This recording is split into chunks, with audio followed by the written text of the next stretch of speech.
India is undergoing an economic transformation of unprecedented scale. Recently surpassing the United Kingdom to become the fifth largest economy in the world, the nation now has its sights firmly set on the top three. But how exactly is a country of over 1.4 billion people orchestrating this monumental shift? The answer lies in a unique economic structure, one that blends a massive young population with an exploding digital ecosystem, a booming services sector, and a newly aggressive push into global manufacturing. Over the next few minutes, we will break down the foundational pillars of India's economy. We will explore the structural advantages driving domestic consumption and foreign investment, while also dissecting the critical bottlenecks, from energy dependence to job creation, that threaten to slow its momentum. At the heart of this growth narrative is India's demographic dividend. India recently overtook China to become the world's most populous country. More importantly, it is incredibly young. Over half of India's population is under the age of 30, providing a massive, expanding consumer base and a highly competitive labor pool. As aging populations shrink workforces in Europe, Japan, and even China, India offers a stark contrast. This working-age population drives domestic consumption, which accounts for roughly 60% of India's GDP. However, this demographic advantage is a double-edged sword. To reap the benefits of this dividend, the economy must create nearly 1 million new jobs every month. Failing to absorb this youth wave into productive sectors risks severe socioeconomic instability. But demographics alone do not explain the recent economic acceleration. A core catalyst has been India's digital public infrastructure, or DPI. Over the last decade, the government rolled out an interconnected digital framework known as the India Stack. It began with Aadhaar, a biometric identity system covering over 1 billion citizens. This was linked to bank accounts and mobile phones, instantly bringing hundreds of millions of unbanked citizens into the formal financial system. Then came the Unified Payments Interface, or UPI.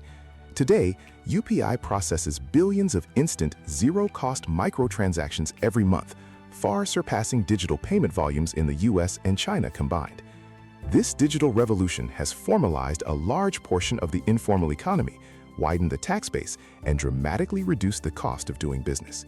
Traditionally, India's economic engine has been powered by services. The IT and business process outsourcing sectors are legendary global success stories. Indian firms manage the software, back-office operations, and data infrastructure for nearly all Fortune 500 companies. This sector alone accounts for nearly 8% of the nation's GDP and employs millions of skilled white-collar workers. Recently, this has evolved into the growth of global capability centers. Multinational corporations are no longer just outsourcing cheap tasks. They are setting up massive engineering and research hubs in cities like Bengaluru and Hyderabad. Along with huge remittance inflows from a global diaspora, this robust services export sector acts as a vital cushion for India's balance of payments. While services generate massive wealth, agriculture remains the backbone of Indian employment. Roughly 45% of the country's workforce is still engaged in farming and related activities. Yet, agriculture contributes less than 20% to the total GDP. This stark disparity reveals a critical structural weakness: the rural income gap. Indian agriculture suffers from highly fragmented landholdings, dependence on unpredictable monsoon rains, and outdated supply chains. While government subsidies and minimum support prices provide a safety net, the sector desperately needs modernization and private investment. Ultimately, a successful economic transition requires shifting millions of surplus agricultural workers into higher productivity sectors, which brings us to India's most ambitious current strategy. To absorb its vast workforce, India desperately needs a manufacturing boom. This is the driving force behind the Make in India initiative. Historically, India skipped the traditional manufacturing-led growth model that enriched East Asia, jumping straight from agriculture to services. Now, New Delhi is trying to reverse engineer an industrial revolution. Through production-linked incentive or PLI schemes, the government is offering billions of dollars in subsidies to companies that manufacture goods domestically.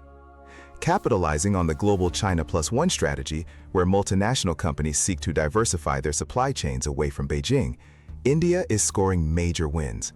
Companies like Apple are rapidly scaling up iPhone assembly in the country, signaling to the world that India is ready to compete in high-tech electronics manufacturing. But a manufacturing boom requires world-class physical infrastructure, an area where India historically lagged. To fix this, the government is executing a massive capital expenditure push. Thousands of kilometers of new national highways, dedicated railway freight corridors, and upgraded port facilities are being built at a breakneck pace. Over the last few budgets, state-driven infrastructure spending has hit record highs, acting as the primary engine for recent GDP growth.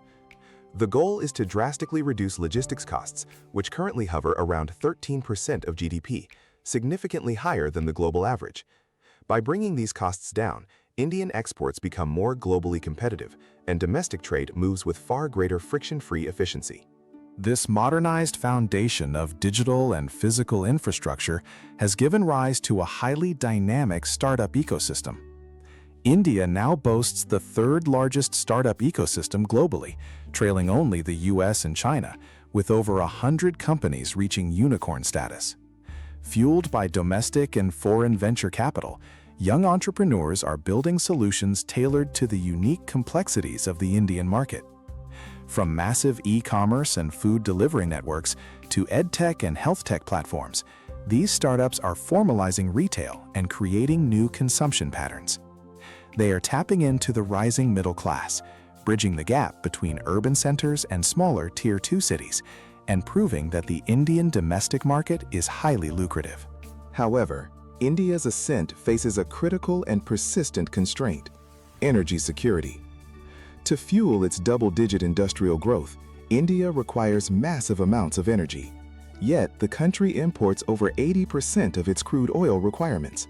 This heavy reliance on imported energy makes the Indian economy highly vulnerable to global geopolitical shocks and fluctuating commodity prices. A spike in global oil prices inevitably widens India's trade deficit, fuels domestic inflation, and weakens the rupee. While the government is aggressively pursuing a green energy transition, investing heavily in solar power and green hydrogen, coal still dominates the current energy mix. Balancing rapid economic expansion with affordable and secure energy remains one of the government's toughest policy puzzles.